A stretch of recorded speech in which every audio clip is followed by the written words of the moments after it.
मुदाकरात्तमोदकं सदा विमुक्तिसाधकं कलाधरावतंसकं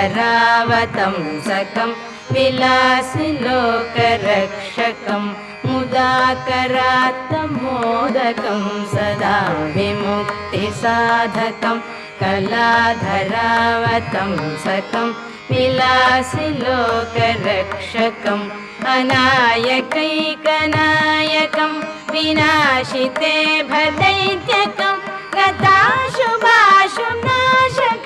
नमामि तं विनायकम् अनायकैकनायकं विनाशिते भदैत्यकं